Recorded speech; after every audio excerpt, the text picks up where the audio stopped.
Children that have sung the tune are legion, many doing so ad infinitum in school programs, making it the most recognizable and easy to remember tunes ever.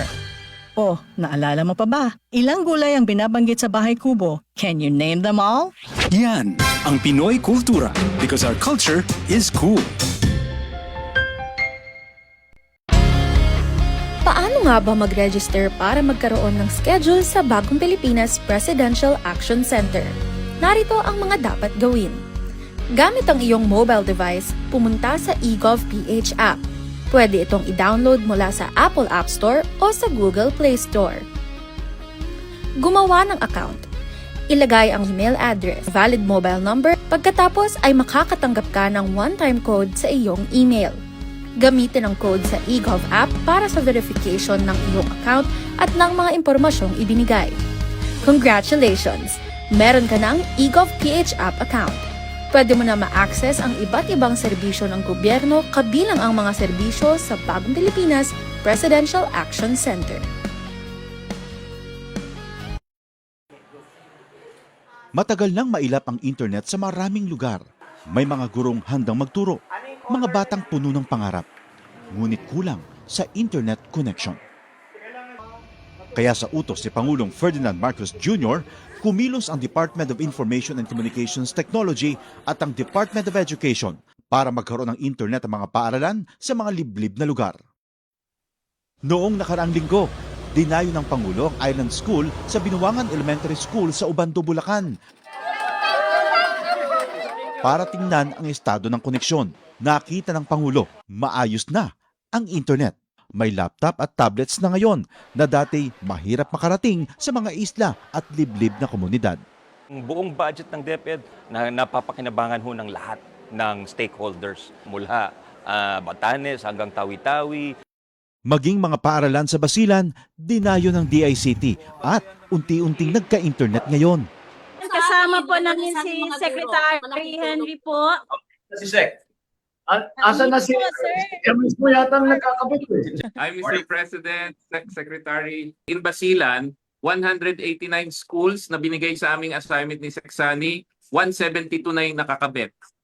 Dahil ang internet sa mga paaralan ay hindi lang basta signal, isa itong tulay para mas mapalapit ang kaalaman sa bawat silid-aralan. At sa bawat paaralang nakokonekta, may mga batang mas nabibigyan ng pag-asa. Magkaroon lahat ng estudyante, magkaroon lahat ng guro ng kanilang kinakailangan na equipment at para maging mas maganda at mas maayos ang sistema natin sa pagtuturo. Sa buong bansa, tuloy-tuloy ang trabaho. Isa-isang inaayos sa mga bagay na magpapagaan sa buhay ng ating mga kababayan. Para ang edukasyon ay mas maging abot kamay ng bawat batang Pilipino, anumang isla o lalawigan sa bansa. Ito ang Presidential Broadcast Service. Radyo Pilipinas. Radyo Publiko ng Bagong Pilipinas para sa Bagong Pilipino. Naghahatid ng mahahalagang balita at impormasyon na guugnay ng pamahalaan sa sambayanan. Tulay sa himpapawid ng serbisyo publiko. Radyo Pilipinas. Radyo Publiko. Ang boses ng Pangulo. Sa Mega Manila, 738. Radyo Pilipinas. Radyo Publiko. Tahanan ng OFW. Handog ng Department of Migrant Workers at Radyo Pilipinas. Radyo Publiko. Programang maghahatid ng impormasyon sa mga polisiya, programa at mga hakbang ng DMW para sa kapakanan ng ating mga OFWs at kanilang pamilya. Tahanan ng OFW. Programang hatid ay agarang serbisyo publiko para sa bagong bayani ng bayan, para sa bagong Pilipinas. Tahanan ng OFW ng Department of Migrant Workers. Dito sa Radyo Pilipinas. Radyo Publiko. Magandang araw po sa inyong lahat, lalo na po sa ating mga minamahal na OFWs at sa inyo pong mga pamilya. Mula po sa tahanan ng OFWs, ako po ang inyong lingkod, Secretary Hans Leo Cacdac, na nag-aanyaya sa inyong tumutok sa ating programa, ang Tahanan ng OFW. Mapapakinggan na po tayo tuwing Biyernes mula alas 4 hanggang alas 5 ng hapon sa Radyo Pilipinas, Radyo Publiko, DZRB 738 AM. gayon din sa Radyo Pilipinas World Service.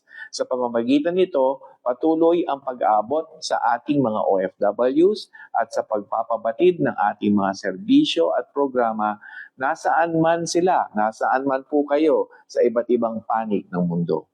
Mapapanood din po ang programa sa opisyal na Facebook pages ng Radyo Pilipinas at ng Department of Migrant Workers. Bukas po ang tahanan ng OFWs para sa ating lahat. Sama-sama po nating pakinggan ang mga kwento ng ating mga bagong bayani sa ilalim ng bagong Pilipinas ng ating mahal na Pangulo Ferdinand Marcos Jr. Kumusta kabayan? Tuloy po kayo sa tahanan ng OFW. Hatid sa inyong Department of Migrant Workers. Magandang araw sa lahat ng OFW sa anumang panig ng mundo. Kami po ang inyong makakasama sa isang oras ng makabuluhang talakayan mula sa DMW Land-Based OFW Concerns. Ako po ang inyong lingkod, Asik Benny Legaspi. At mula naman sa DMW Strategic Communication Service, ako po si Jel Miranda. Narito na ang programang tatalakay sa mga kwento at magiging tulay para sa mga serbisyo at programang laan para sa ating mga bagong bayani. Ang ating programa ay masusubaybayan tuwing Biyernes alas 4 hanggang alas 5 ng hapon. Mapapanood ninyo para kaming ng live dito sa Radyo Pilipinas 1 at sa official Facebook page ng Department of Migrant Workers. Sabayan din tayong napapanood sa TV Plus Channel 3 at Apordabax Channel 45 to 49. Magandang araw, Ms. Chel. Magandang araw, Asek. At sa lahat po ng ating mga taga-subaybay, narito na ang mga mahalagang kaganapan sa loob at labas ng bansa. Ito ang Balitang DMW. Balitang DMW. Daang-daang OFWs at kanilang pamilya ang nakatanggap ng tulong sa bayanihan para sa Balikbayang Manggagawa National Reintegration Network Fair sa Robinsons, Naga. Pinangunahan ng Department of Migrant Workers Regional Office 5 ang pagtitipon na dinaluhan ng 28 o 28 ahensya ng gobyerno na naghandog ng livelihood support, financial literacy, skills training at health services. Dumalo sa programa si Migrant Workers Secretary Hans Leo J. Kakdak kasama si Naga City Mayor Maria Leonor J. Robredo upang ipakita ang suporta ng pamahalaan sa OFWs. Kasabay nito, isinagawa rin ang job fair na nilahukan ng 32 local na employers at recruitment agencies para sa mga nagbabalik na OFWs at iba pang naghahanap ng trabaho. Samantala, sa iba pang balita, 2 OFW na nagtatrabaho bilang caretaker ang nakatanggap ng tulong pinansyal matapos masunog ang tirahan ng kanilang employer sa Central District. Bahagyang nasugatan ang mga manggagawa at agad silang dinala sa China Medical University para magamot. Nakipag-ugnayan ang Migrant Workers Office sa Manila Economic and Cultural Office upang matulungan silang makabili ng mga pangunahing gamit na nawala sa sunog. Ayon kay Labor Attaché Benvenido A. Serbo Jr., malaking tulong ang Action Fund para sa agarang suporta sa mga OFW na nahaharap sa pinsala at kagipitan. At sa pagpapatuloy pa rin ng ating balita, mahigit 3,000 overseas job vacancies ang inialok sa National Reintegration Network Tinalak Job Fair sa South Cotabato Gymnasium and Cultural Center. 6 na recruitment agencies na accredited ng Department of Migrant Workers ang nag-alok ng trabaho sa Germany, Japan, Croatia at iba pang bansa. Kasabay ng job fair, 11 aplikante ang agad na na-hire ng mga local na employer gaya ng KCC Mall, Gaisano Mall at PhilInvest. Ayon kay Assistant Regional Director Janet E. Escanio, ang job fair ay tulay para sa ligtas, legal at makabuluhang oportunidad para sa mga OFW at kanilang pamilya. Tinalakay ng Department of Migrant Workers at ng Philippine Honorary Consulate sa Uzbekistan ang posibilidad ng trabaho at proteksyon para sa mga OFW. Nabatid na higit 600 guro ang kailangan sa mahigit 10,000 pampublikong paaralan sa Uzbekistan na may buwan ng sahod na $2,000. Binanggit ni DMW Undersecretary General Rasul Jr. ang kahalagahan ng sapat na proteksyon at pagtugon sa mga alalahanin ng OFWs. Ang pagpupulong ay hakbang upang matiyak na ligtas, legal at makabuluhan ang oportunidad para sa mga Pilipino sa Uzbekistan. Balita naman tungkol sa trafficking in person. Nagbabala ang International Organization for Migration or IOM na dumarami ang mga faking job offers na ginagamit ng mga kriminal ang grupo upang malinlang ang mga tao sa tinatawag na scam compounds. Dito nawawalan sila ng kalayaan at pinipilit na gumawa ng online fraud. Ayon kay IOM Director General Amy Pope, ang trafficking para sa forced criminality ay isa sa pinakamabilis na lumalaganap na anyo ng human trafficking. Sa pagdiriwang ng World Day Against Trafficking in Persons, binigyan diin ang kahalagahan ng pagkilala at pagbibigay proteksyon sa mga biktima upang tuluyang wakasan ang human trafficking. At yan po ang mga balita sa linggong ito. Dumako tayo sa serbisyong DMW. Serbisyo DMW.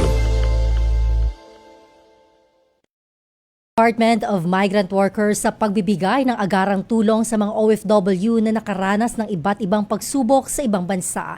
Sa pamamagitan ng Action Fund, nabibigyan sila ng kinakailangang suporta habang nagsisimula silang muling bumangon at magpatuloy sa kanilang buhay. Makakasama natin ngayon ang dalawa sa mga benepisyaryo ng programang ito. Si Marites Quijano Hernandez, dating household service worker sa Oman, at si Noli Abanyo, na siya namang massage therapist sa Saudi Arabia. Magandang umaga, Noli and Marites. Mic nila, sir. Oh. Ayan, bati muna kayo. Magandang umaga po. Hapon na Magandang po. hapon po, sir. Opo. Sa ating lahat po. Magandang hapon, Noli. Magandang hapon po, sir. Okay. Si Marites. ano muna, Marites. si Ma'am Marites Apo. muna ang tatanungin ko. Ilang taon po ba kayong nagtrabaho bilang household service worker sa bansang Oman? Bali, nabot po ng 4 na taon at 2 buwan. At kailan po kayo umuwi at dumating dito sa ating bansa? Last year lang po, June 24, 2025. Okay. At saan po kayo ngayon dito nakatira? At saan po ba? Diyan po ako sa Novaliches. Novaliches. Okay. Okay. Si Noli. Noli, saan, ilang taon kang nag-abroad sa Saudi? Bali, nabot pa ako ng 8 taon, sir. 8 Tagal. taon. Oo nga. Mukhang parang ayaw mo na yatang umuwi. Pero ano ang nagtulak sa'yo para umuwi po kayo dito? Bali po, dahilan na pinabayaan po kami ng aming amo. Kaya po na pauwi po kami ng Pinas. Dahil doon po sa tulong ng UWA nasa Jeddah. I see. Nandito po ka ngayon para humingi po ng tulong at nakapag-file nga kayo ng action plan. Yes. So, paano nyo nalaman po ang programang ito ng Department of Migrant Workers? Sa tulong po ng Facebook, sir, sa social media, kita po natin na pwede tayong lumapit. Iba talagang Ma'am social Jill, media. tingnan ko kung nagla-like ito doon sa mga post natin Opo. sa So nakatutok siya sa official Department of Migrant Workers page. Official, si Marites Si Marites. So actually po, sir, mga kasamahan ko lang po ang nagtulak sa akin para makapag-file po ako ng aking hangarin po na makuha ko po sana yung mga benepisyo ko po na hindi po pa naibibigay sa akin ng aking amo. So si Marites, hindi nabibigay yung benefits ng iyong employer. Then si Noli, 8 months. Tama ba? 8 years po. 8 years. And then, na hindi rin nabibigay Opo, yung ma'am. benefits. Parang ang sabi mo kanina, 3 months lang. 8 years po kayong nag-abroad pero 3 years na medyo hindi po kayo nabigyan ng Benepisyo. nabigyan ng sweldo nyo. Opo. Ma'am Jel, kailangan pumupunta po ba kayo sa Facebook page, na official Facebook page ng DMW? Actually, sir, wala pa po idea. Ngayon pa lang. Hindi po pwede. Kailangan kailangan mag-like ito ngayon doon sa Bago ko ibigay yung bago ko ibigay yung sobre. Pero sa totoo lang, sir, yung ito pong programa, napapakinggan ko naman po ito. Nakakaano po ako dito actually. Sige ha. Na-pressure tuloy si Ma'am Marites. Naririnig ko po ito kasi lang siyempre sa trabaho ko po doon. Totoo. Bawal po talaga ito. Alright. And then si Nolly kasi, sir, humingi na repatriation assistance sa MWO. So kanina di ba na-mention yung 8 years siyang OFW but 3 years. 3 months na hindi talaga siya napapasahod. Okay. So mula, sabi mo, galing kang, anong parte ng Saudi po kayo nagtrabaho? Bali sa Yambo po, sir. Yanbo. So, ang Yanbo ang nakakasakop yung MW natin niya sa Jeddah. At shoutout nga pala kay Labat Pam, ang ating labor attaché doon. Masipag na labor attaché. Alright, so, ano ba ang plano nyo kung matanggap nyo itong sinasabi ni Ma'am Jill na sobre nyo na parang talagang... Pakita muna natin. Sige. Ito po, meron akong hawak na 2 sobre para kay Marites and Nolly. Ito yung action fund na pinagkakalob natin sa ating mga kababayang OFW. Yun nga, yung mga nagkaroon ng problema, di ba? Ito yung agarang aksyon na ipinagkakalob ng ating pamahalaan. And the ASEC, sa ngayon, di ba, bago natin ibigay sa kanila to, tanungin natin previously, ano yung kinabubuhay ninyo dahil nag-stop kayo ng trabahong 2? Sa ngayon po, ma'am, dahil sa nangyari nga po, kasi dapat babalik lang po din ako. 28 days lang po sana talagang binigay sa akin na bakasyon. Oo. After 4 years and 2 months bago po ako nakauwi. Kaso lang po, yung usapan po namin ng amo ko, sabi niya, ang sabi ko po kasi bago nandun pa po ako, kukunin ko po yung aming napagkasun tungkol po dyan sa mga benepisyo po nga yan. Tapos yung unang kontrata ko po kasi hindi ako umuwi. Ngayon, ang sa akin po kasi, yung ticket na dapat na gagamitin ko, for savings ko na lang po para at least meron man din lang akong save bago man ako umuwi. Kaya yun po, actually napaliwanag na rin po ito ng agency ko doon sa Oman, sa amo ko. Kaya alam niyo po ang tungkol dito. Kaya ang sabi ko po sa kanya, nung dineclare niya po sa akin na talagang ako po yung papayagan na nilang umuwi, mga siguro 2 to 3 days lang po yata ang process ng aking papers. Sabi ko, sige, sabi kong ganyan, kung pwede po sana ako, sir, kukunin ko yung aking benepisyo at saka yung aking pong yung aking para sa ticket ko sa una kong kontrata at saka yung pinangako po nila sa akin na dagdag sahod na hindi po nila sa akin binigay. Ngayon, ang sagot po sa akin ng amo kong lalaki na si Mr. Salem na okay, sabi niya, tomorrow. Sabi niya ganyan. Di, iniisip ko, meron na akong hawak. Sabi ko, thank you Lord. Kasi sabi ko, hindi ko na express yung magsasagot pong ganon. Ang problema po is hanggang doon lang po nangyari sa okay na yon. Tapos siyempre, inaasahan ko na meron na po akong perang madadala pa para sa pamilya ko. Kaya yung naisave ko pong konting cash, pinamili ko pa po yun ng pasalubong para sa pamilya ko po. Ang problema naman sa nangyari doon sa binili kong pasalubong, pagdating po sa airport, ang akala ko po kasi is 50 kilo. Ang allowed? Allowed po na ipasok. Ilan ba yung dala mo, ma'am? 20 lang, ma'am. Ang nilagay ng amo kong lalaki.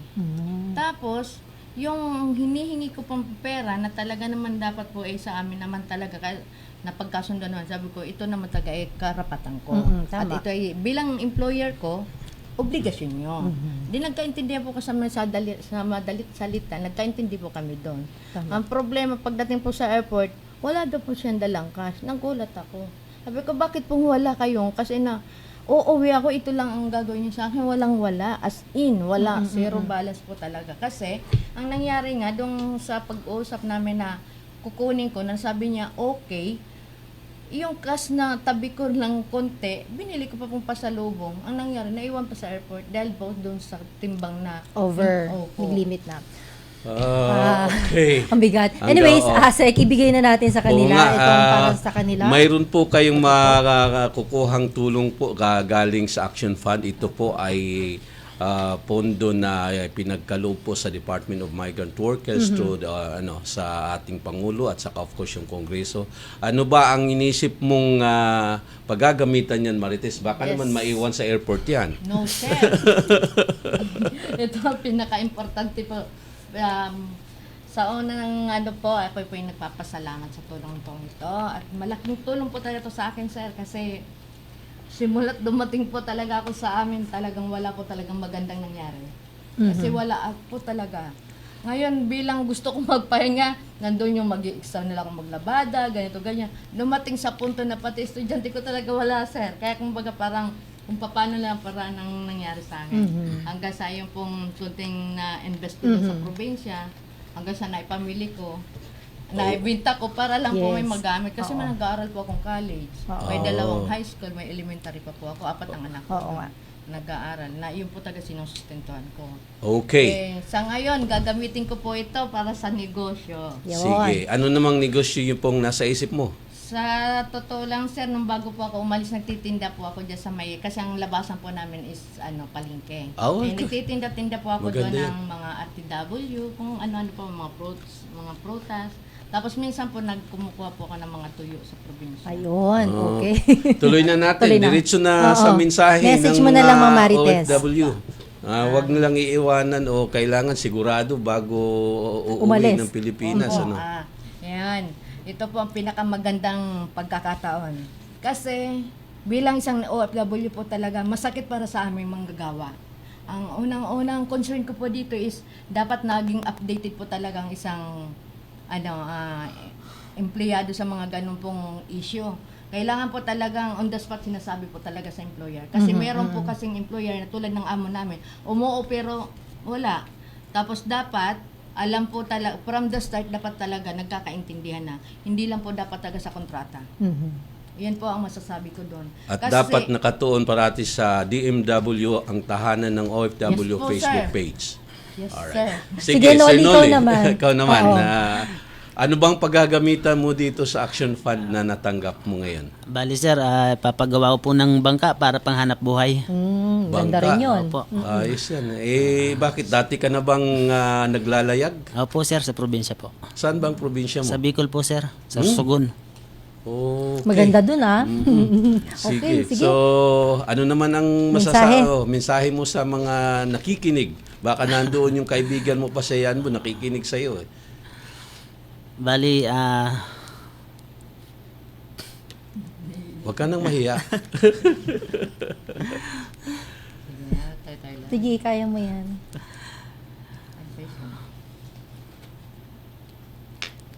Alright. Medyo emotional na si Noli. Sige. And I'm sure very grateful and thankful sila sa pagkakataon na ito. And good luck sa inyo. Ano man yung tahakin ninyo, planuhin nyo man bumalik sa ibang bansa, basta na andito po ang ating DMW handang sumuporta sa inyo. Okay. At maraming salamat sa inyong dalawa. Maraming salamat, Marites at Noli Abano. Dumako na tayo sa Ikwento Mo, Kabayan. Ikwento Mo, Kabayan. Sa pagbabalik ng maraming OFW sa bansa, mahalagang malaman natin kung paano sila natutulungan ng pamahalaan na muling makapagsimula.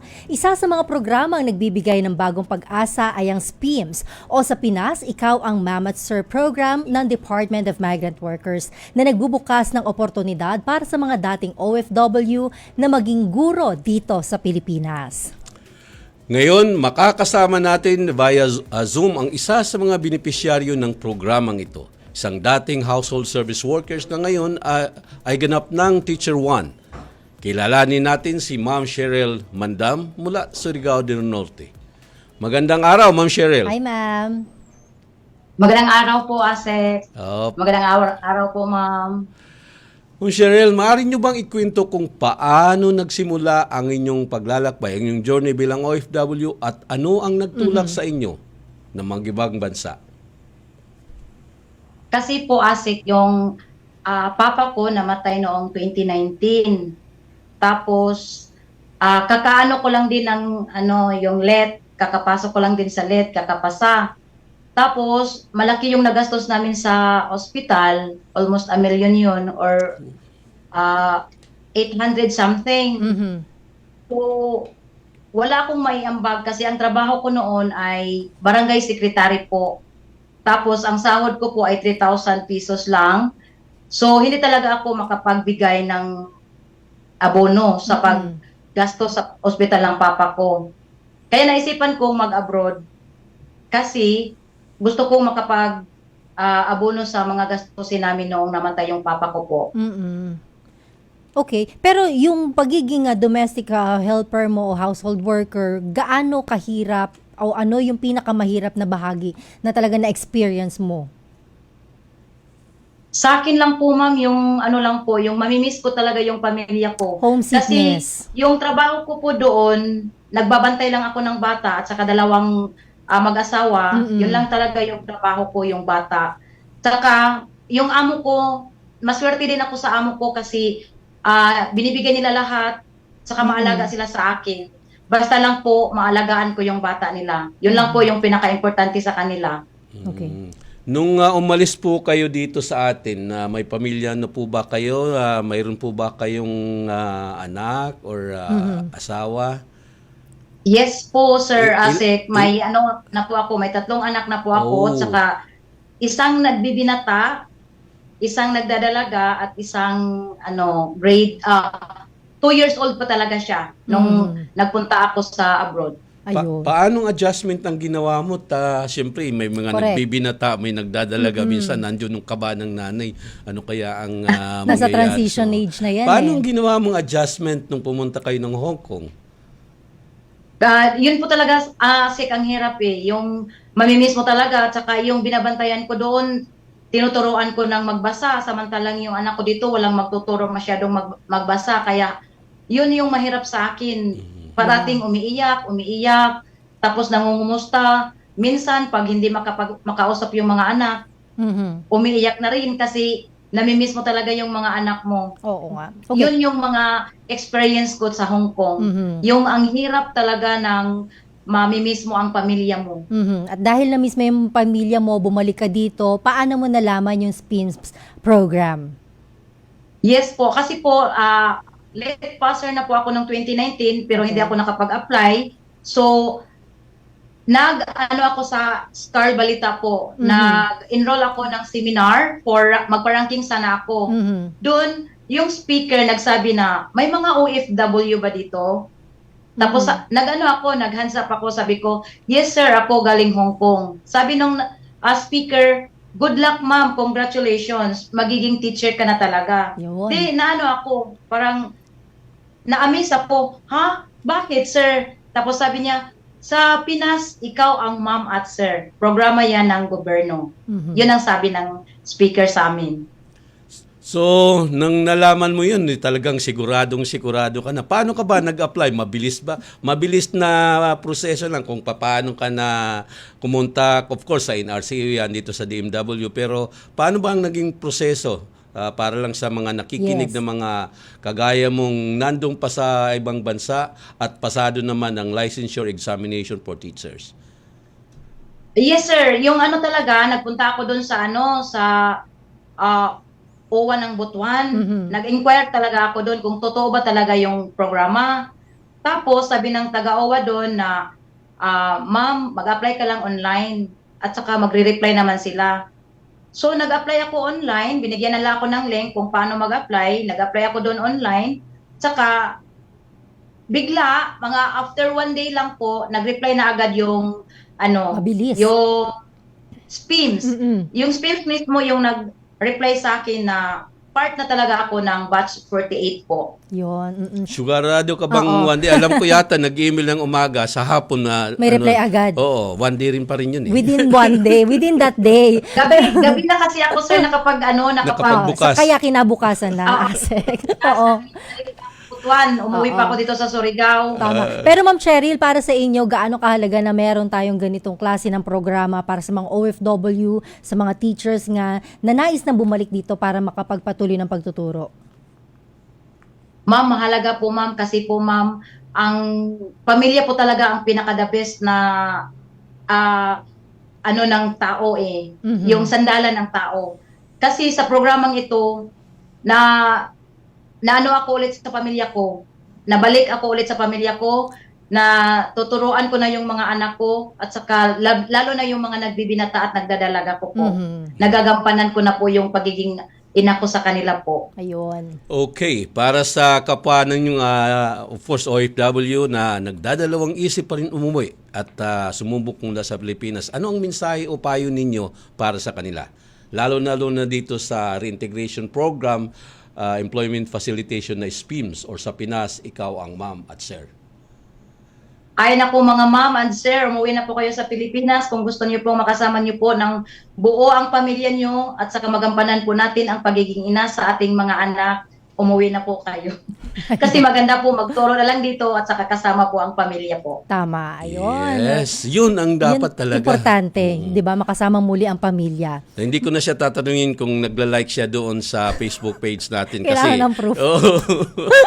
Thank you so nakikinig much. po ba kayo sa ano natin, na nagla-like po ba kayo at nakikita yung programa natin, ang DMW Facebook page? Nagla-like, sir? Opo, sinusubaybayan mo ba ang ating Facebook page sa ng DMW? Ang sa Radyo Pilipinas po, ngayon ko lang po na pero sa DMW po, follower na po ako talaga. Alright. Okay. Thank you so much, Sige. Ma'am Cheryl Manda. Sige po, ma'am. Thank you po. Good luck po.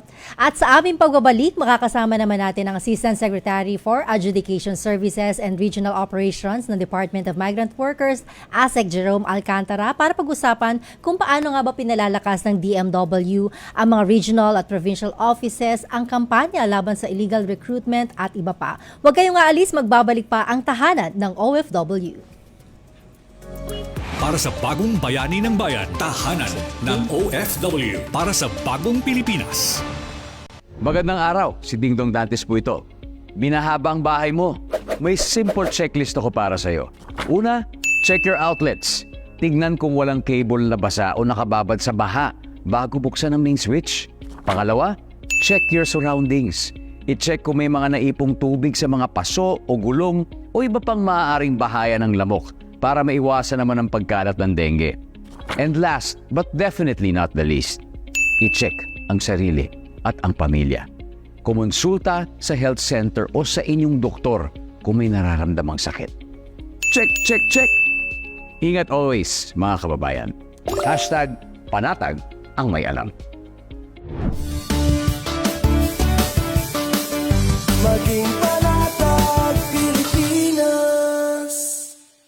News. Ang inyong pinagkakatiwalaang Radyo Pilipinas. Nasa TV na. Oo, nasa TV na. Ang Radyo Pilipinas 738 AM ay live nang mapapanood sa Channel 3 ng ABS-CBN TV Plus at Channels 45 to 49 ng GMA Affordabox. Kaya may access ka na sa balitang totoo anytime, anywhere. Sa radyo, sa social media at TV. Radyo Pilipinas 738 AM. Para sa bagong bayani ng bayan, tahanan ng OFW para sa bagong Pilipinas. Kaagapay mo sa DMW. Nagbabalik ang tahanan ng OFW. Isa sa mga pangunahing layunin ng DMW ay tiyaking ang bawat OFW, maging sila man ay naghahanda pa lamang mangibang bansa, kasalukuyang nasa abroad o nakauwi na sa Pilipinas, ay may mabilis at maayos na access sa serbisyo ng pamahalaan. Sa nakalipas na mga taon, patuloy na pinalalawak ng DMW ang mga regional at provincial offices nito upang mailapit ang mga programa at serbisyo sa mga komunidad.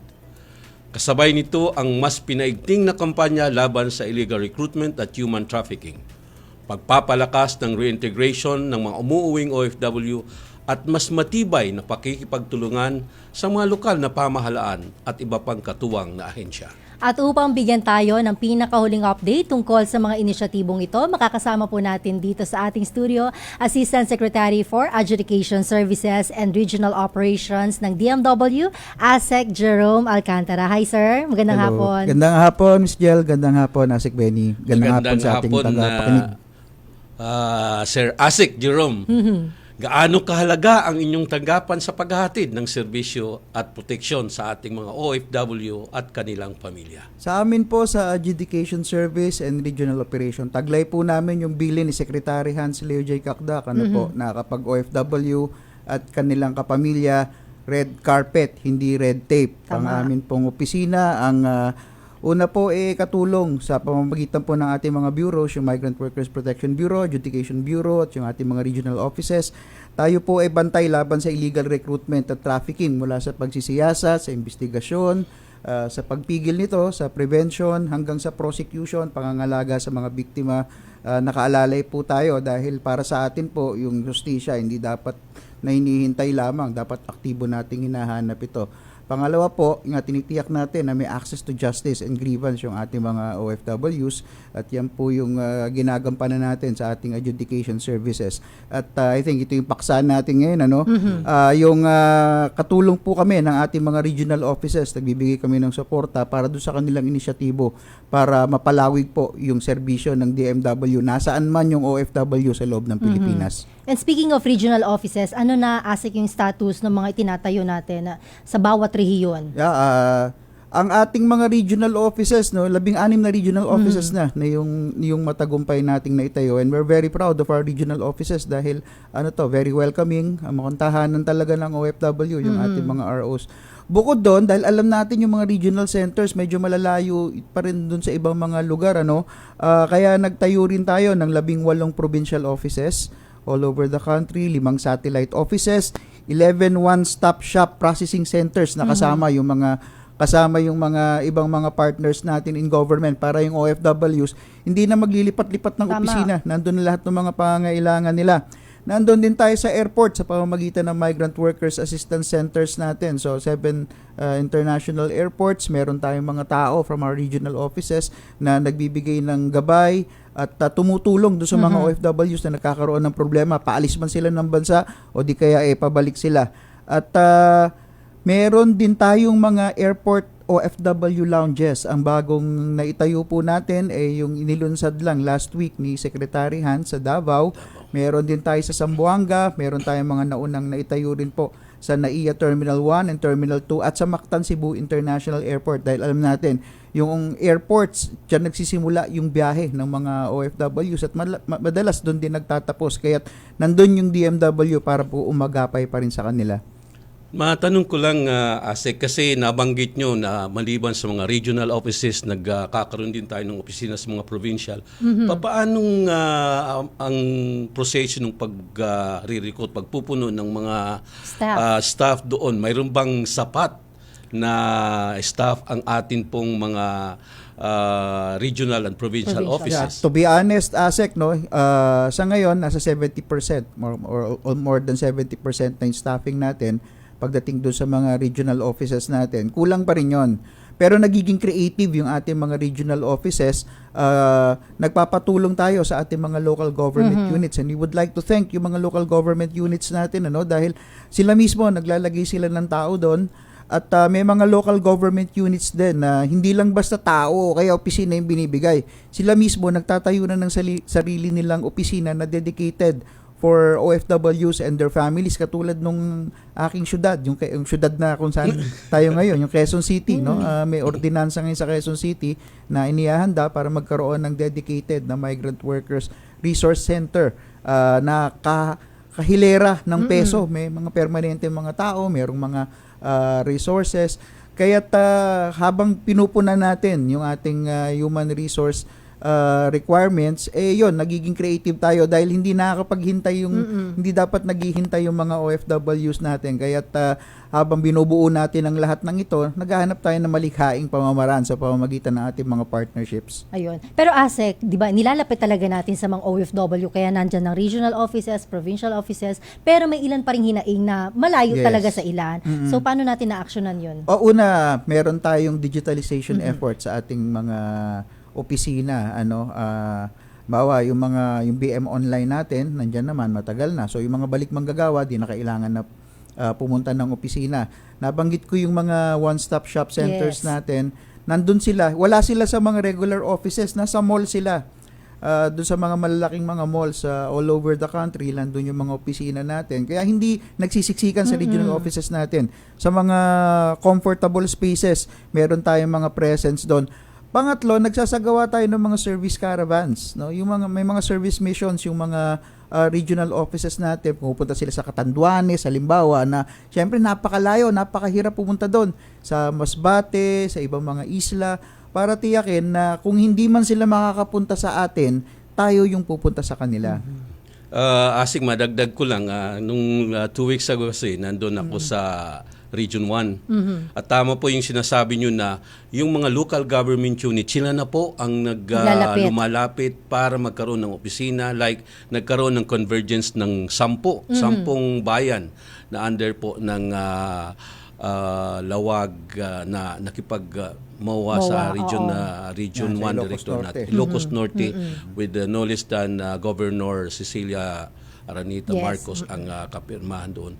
At isa sa mga doon ay nagbibigay sila ng mga space na sa ngayon hindi tayo sinisingil. Sana tuloy-tuloy. Hindi pa rin tayo singilin. Oo. Siyempre, pinabibilis din natin yung operasyon, pero efficient yung pinagkakaloob nating serbisyo, di ba, Asek? Yes. Tinitiyak natin na yun, cost-effective, na hindi hindi tayo nandoon lang dahil gusto nating may opisina doon. Nandun tayo dahil talaga may ambag tayo doon sa lugar na yon at may pangangailangan talaga.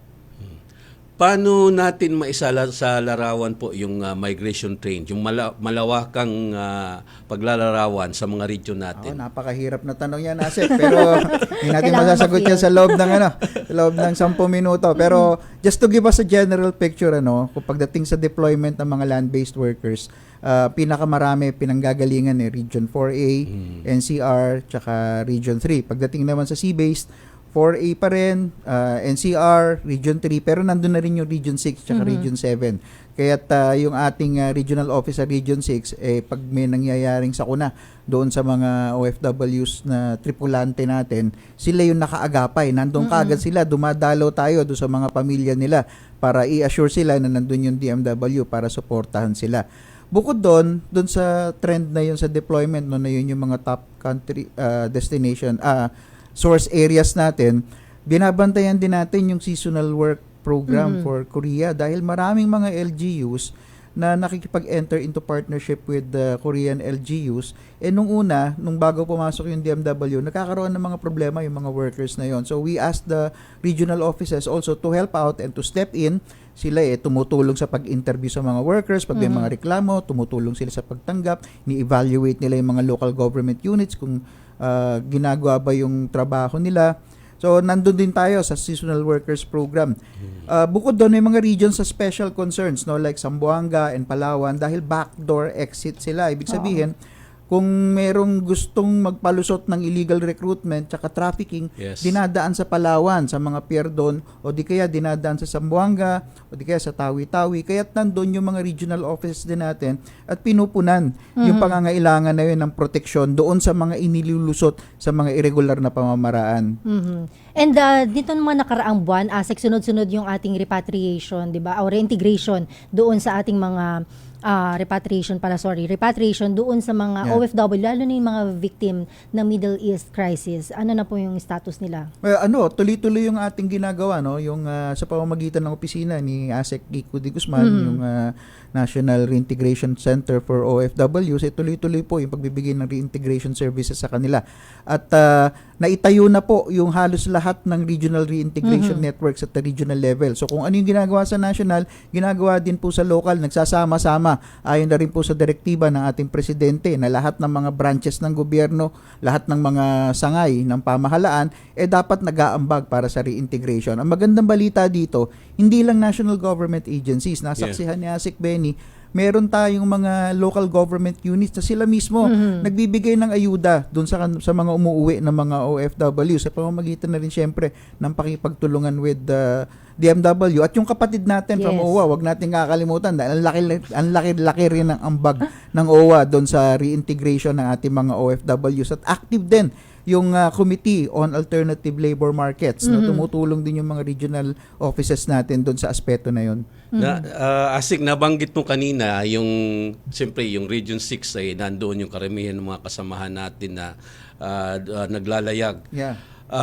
Alam ko po na nag-create ng bagong rehiyon, yung sinasabi nating NIR, yung Negros Island Region. Saan ba itong mas malapit na ang region na nakakasakop? Negros Island Region, pinaghalong Region 6 tsaka Region 7 yan. So, ang magiging regional office natin sa Bacolod, masasakop nito yung Oriental Negros, Occidental Negros, I think Siquijor, yan yung mga sigurado ako na mapapabilang dun sa Negros Island Region. Ang good news dito, ASEC, Miss Chel, meron ng mga positions na binigay yung BBM tsaka Civil Service. So nagsisimula na rin tayo nabuuin yung Negros Island Region na yon.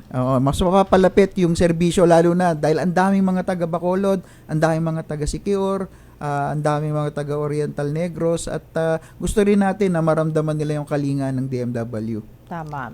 Ayun. Yung mga gustong mag-apply din, tingin lang po kayo sa Facebook page, malalaman, ipinupost po natin yan. Yes, mga vacant. Yes. Ano yan, mga COS or plantilla, magkasama na yan. Plantilla yun. Positions yun. Nice. Approved na ng DBM. Wow. Okay. Asek, baka meron ka pang any other announcements and messages? Yeah, ang isang major concern natin ngayon, syempre, ngayon National Anti-Trafficking Awareness Month, at malaki yung nagiging suliranin natin pagdating sa trafficking, lalo na for scam hubs, for forced criminality. So, paalala lang din, katatapos lang ng mga webinars natin dito, hopefully tumatak yon. Pero kung hindi man, uulit-ulitin natin, maging matalino. Huwag magpaloko. If it's too good to be true, it's probably not true. Kung meron pong duda, magtanong sa DMW. Kaya nandyan yung mga regional offices, provincial offices, satellite offices. Kahit saan kayo pumunta, may DMW na ngayon. Kaya nasa Facebook din siya sa pamamagitan ng programa na to. Kaya wag na mag-alinlangang magtanong. Maraming salamat po. Maraming salamat to DMW Assistant Secretary for Adjudication Services and Regional Operations, ASEC Jerome Alcantara. Ang igsi ng oras. Oo nga, nabitin tayo. Para tayong may hinahabulaan, para tayong hinahabol ng kabayo. Pero anyways, babalik pa si ASEC Jerome sa mga susunod na pagkakataon. Mas palalawigin pa natin yung ating talakayan. Kabayan, para sa mga mahalagang anunsyo, komento o iba pang serbisyo, maaari nyo pong makontak ang DMW sa mga opisyal na website, email address, social media channels at hotline numbers na makikita ninyo sa screen.